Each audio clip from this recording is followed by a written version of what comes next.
Nah, inilah yang membuat orang ketika meninggal itu mereka dikasih benderanya itu bendera kuning. Karena posisi warna kuning ini adalah posisi ada kuntilanak yang terlihat di atas pohon.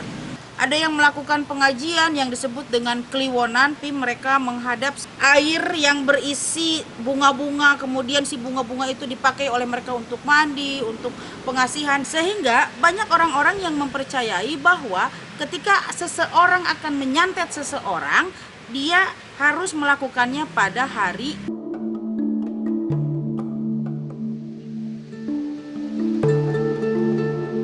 Sampurasun. Terima kasih sudah klik video ini dan selamat datang di channel Amburaksa. Seperti biasa, di sini aku akan membahas tentang semua hal yang menarik dalam kehidupan kita sehari-hari, terutama yang berhubungan dengan ramalan. Kenapa? Karena aku adalah seorang peramal. Aku dukun ramal.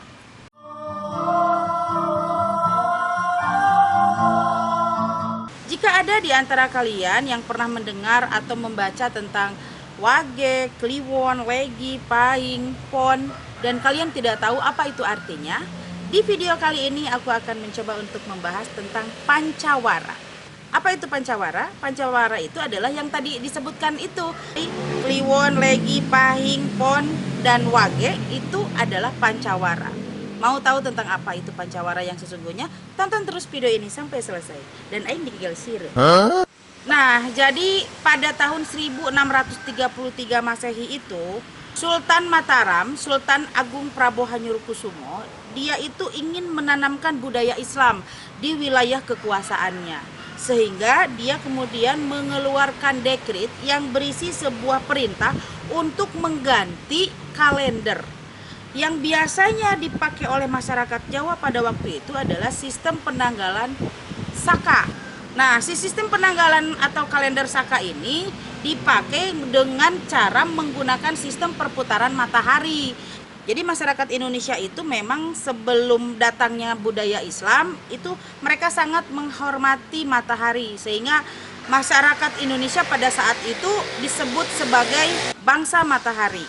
Nah, si Sultan Prabu Agung Hanyurukusumo itu dia ingin mengganti sistem penanggalan tersebut dan kemudian menggantinya dengan sistem penanggalan Jawa dengan menggunakan sistem perputaran bulan atau komariah atau lunar.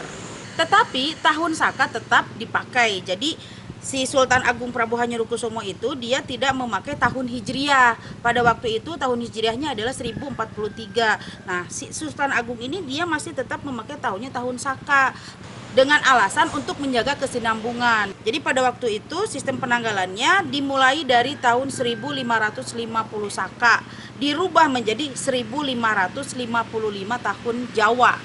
Ya sedikit rancu sih sebetulnya, tetapi itulah yang terjadi. Tahun Hijriah yang baru 1043 diganti oleh tahun Saka yang 1555.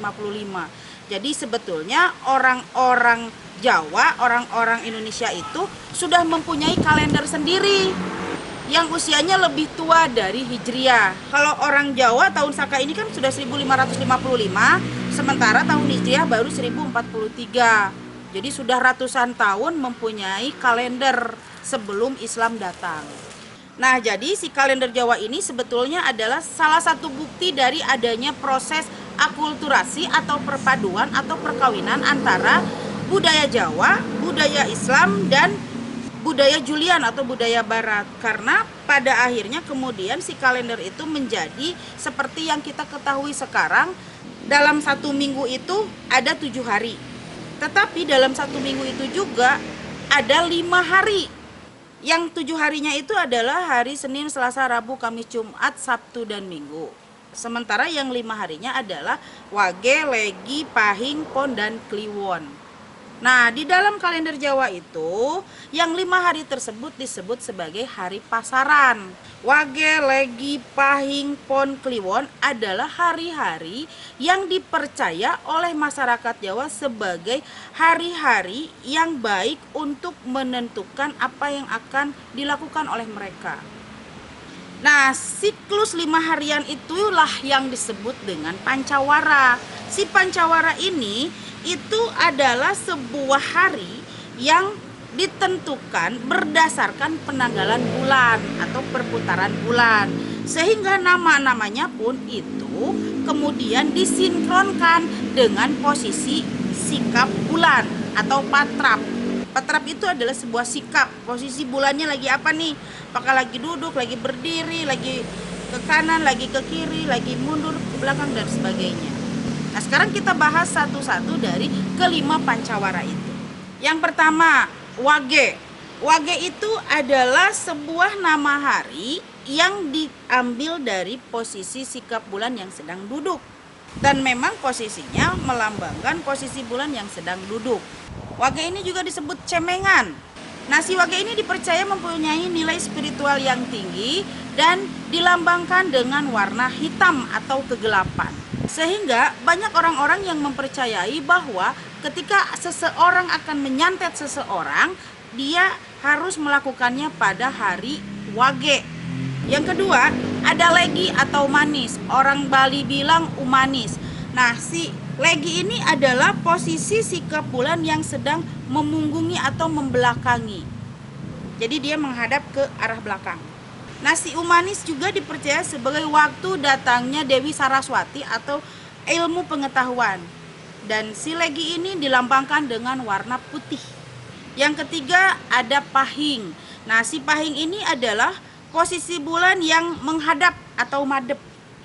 Si pahing ini dia posisinya berada di daerah selatan dan disimbolkan dengan warna merah atau berani karena menghadap begini. Yang keempat, ada pon atau palguna. Si pon ini dia posisi bulannya itu sedang tidur. Nah, si posisi bulan yang sedang sare atau tidur inilah dia berada di daerah barat dan disimbolkan dengan warna kuning. Nah, inilah salah satu faktor yang membuat orang ketika meninggal itu mereka dikasih warna kuning. Benderanya itu bendera kuning, tidak bendera merah atau putih. Karena posisi warna kuning ini adalah posisi tidur. Tidur panjang, tidur lama. Jadi warna benderanya kuning. Dan si palguna ini atau si pon ini adalah sebuah hari yang mempunyai unsur air. Nah, si warna kuning ini juga dipercaya sebagai warna sejati yang bisa menampilkan sifat-sifat asli dari seseorang. Contohnya adalah ketika seseorang memakai baju warna kuning dia terlihat begitu cantik, maka sebenarnya dalam hatinya itu dia juga cantik. Jika seseorang memakai baju warna kuning terlihat jelek, dalamannya juga dia kurang bagus. Itulah, warna kuning adalah warna yang sejati. Yang terakhir, kliwon. Kliwon ini juga disebut kasih yang diambil dari posisi sikap bulan yang jumeneng atau berdiri. Jadi si kliwon ini posisinya adalah berada di tengah-tengah, berada di tengah perputaran. Perputaran si 4 hari pasaran tadi. Dan si kliwon ini dipercaya sebagai hari pasaran yang mempunyai tingkat spiritual yang sangat tinggi karena dia adalah pusat dari perputaran. Dia itu warna yang dimilikinya adalah warna-warni yang sangat indah sebagai bukti dari perpaduan dari spirit-spirit yang ada di sekitarnya. Tetapi sayangnya si kliwon ini kemudian saat ini sering dipakai oleh orang sebagai waktu untuk melakukan hal-hal mistik. Misalkan pada malam Jumat Kliwon ada hantu gentayangan yang turun masuk ke dalam dapur. Atau pada malam Jumat Kliwon ada kuntilanak yang terlihat di atas pohon. Pokoknya orang kalau berhadapan dengan malam Jumat Kliwon itu bawaannya takut, sehingga banyak yang memakai waktu Jumat Kliwon itu sebagai tempat untuk melakukan ritual-ritual. Ada yang melakukan pengajian yang disebut dengan kliwonan, tetapi mereka menghadap sebuah air yang berisi bunga-bunga, kemudian si bunga-bunga itu dipakai oleh mereka untuk mandi, untuk pengasihan dan sebagainya. Ini kalau menurut aku sangat disayangkan ya, karena sebetulnya arti dari kliwon itu sendiri adalah seperti pelepasan puncak dari spirit-spirit yang ada, bukan untuk melakukan hal-hal seperti itu. Tapi ya balik lagi kepada kepercayaan masing-masing sih. Jika kalian memang percaya pada malam Jumat Kliwon bisa membuat sesuatu hal yang membuat kalian lebih baik, ya silakan aja. Karena segala sesuatu hal yang terjadi di dalam hidup kita ini semuanya bergantung kepada pola pikir atau sugesti atau kepercayaan kita masing-masing. Nah, itu tadi adalah sekelumit gambaran tentang hari pasaran Aku akan mencoba nanti untuk membahas secara lebih detail lagi tentang ramalannya di video berikutnya. Tapi yang jelas si hari pasaran ini sangat diperlukan dan dijadikan sebagai acuan terutama oleh para pedagang untuk menentukan hari pasar mereka, sehingga banyak sekali hari-hari yang dibuka sesuai dengan hari pasaran tersebut. Misalnya ada pasar Kliwon yang dibuka setiap hari Kliwon, ada pasar Wage di mana orang-orang membuka pasar itu pada hari Wage. Dan sampai sekarang juga masih banyak sih pasar-pasar yang terkenal dengan nama-nama itu, pasar Kliwon, pasar Wage, pasar Legi dan sebagainya. Nah, si hari pasar ini juga pada akhirnya kemudian dipercaya untuk menentukan hari baik dalam melakukan aktivitas seperti misalnya perkawinan atau syukuran apapun lah gitu ya. Jadi perhitungannya itu nanti ketika seseorang akan menikah, siapa nih yang akan menikah, laki-lakinya namanya siapa, perempuannya namanya siapa, dihitung, kemudian dilihat hari lahirnya si laki-laki, hari lahirnya apa, hari perempuannya lahirnya apa, kemudian dihitung, dan itu ada rumusnya sehingga nanti ditentukanlah hari baik itu. Banyak orang yang mempunyai versi yang berbeda-beda untuk penghitungan tersebut, tetapi biasanya penghitungan itu dilakukan oleh para ahli yang menjadi sesepuh atau yang dituakan. Ahlinya ahli, intinya inti. Pokoknya nanti aku akan kasih beberapa rumusnya, karena memang berbicara soal hari atau penanggalan di Indonesia ini banyak sekali ragamnya. Untuk kalender Jawa ini juga tidak dipakai oleh masyarakat Bali dan Sumatera. Walaupun Sumatera adalah taklukan dari Islam, jadi banyak sekali masyarakat Sumatera menganut agama Islam, tetapi dalam penanggalan mereka tidak memakai penanggalan Jawa yang diinstruksikan oleh Prabu Hanyorokusumo atau Sultan Agung Mataram yang pada waktu itu memang ingin menanamkan budaya Islam dengan penanggalan tersebut. Makanya di dalam kalender Jawa itu juga karena itu adalah perpaduan antara Islam dan Jawa, nama-namanya juga, nama-nama bulannya itu seperti Sapa, Raja, Berwah, Puasa, Sa'ban, Jumadil Awal, Jumadil Akhir, Mulud, Silih Mulud, Sawal, Hapit, Julhijjah atau Rayagung. Orang-orang Sunda biasanya nyebutnya Rayagung, perayaan agung. Nanti di video selanjutnya juga aku akan meramalkan tentang bulan-bulan, karena memang banyak bulan yang dipercaya oleh orang Jawa itu sebagai waktu yang tidak tepat untuk melaksanakan sesuatu. Misalnya seperti bulan Sapar. Bulan Sapar itu dipercaya sebagai bulan yang kurang bagus untuk melakukan pesta perkawinan misalnya. Nah, itu tadi sekilas tentang kalender Jawa yang kemudian nantinya akan menghasilkan ramalan-ramalan yang baik ataupun kurang baik dalam kehidupan sehari-hari. Aku sebetulnya ingin meramalkan semuanya di video ini, tapi sepertinya waktunya tidak akan cukup. Bagi kalian yang ingin diramal sama aku tentang hari kelahirannya, silahkan DM di Instagramku Cafe Dukun, atau bisa langsung komen saja nanti di bawah, nanti aku akan mencoba untuk meramalkannya. Biasanya kan penonton aku itu adalah orang-orang yang bertanya soal jodoh dan pekerjaan. Misalnya, Ambu, aku mau tanya, kira-kira jodoh aku yang tepat hari apa, pasarannya apa, nanti wetonnya seperti apa. Nanti juga aku akan bicara soal weton ya, nanti di video selanjutnya. Nah, nama aku misalkan Nina, aku lahir hari Sabtu Legi. Jodoh yang tepat buat aku itu hari apa? Nanti aku juga akan mencoba untuk mengawinkannya dengan mempunyai zodiak apa. Misalkan nama Lilis, zodiaknya Scorpio, hari lahirnya Jumat Legi. Maka dia harus menikah dengan seorang laki-laki yang mempunyai nanti lahirnya hari apa, pasarnya apa, zodiaknya apa, sehingga melahirkan hitungan yang bagus dan akurat. Itulah sebabnya kenapa orang tua kita zaman dulu itu ketika berbicara soal jodoh itu selalu mereka tidak pernah lepas dari bebet, bibit, bobot. Tiga hal yang tidak pernah atau jarang sekali dibahas pada masa perkawinan sekarang. Sekarang ini orang-orang sudah tidak peduli dengan tiga hal tersebut. Padahal sebenarnya itu sangat menentukan. Karena apa? Karena ketika berbicara bibit, kita harus tahu siapa sebenarnya yang akan kita nikahi itu. Dia lahirnya hari apa, karakternya hari apa.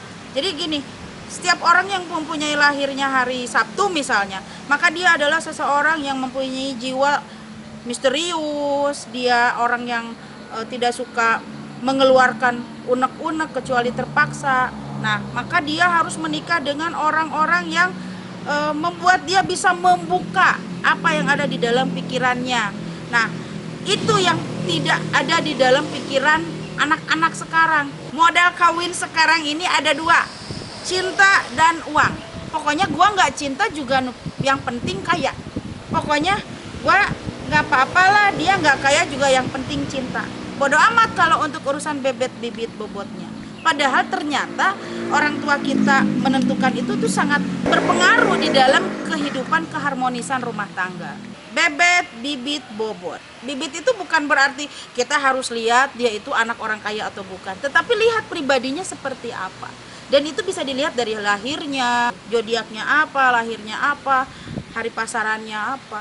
Karena sebetulnya hari-hari tersebut juga disinkronkan dengan peredaran planet, di mana planet itu mempengaruhi bumi, sehingga anak-anak yang lahir pada hari tersebut sedang dinaungi oleh planet apa, kemudian energinya masuk ke dalam sifat yang dimilikinya. Jadi memang sangat ilmiah.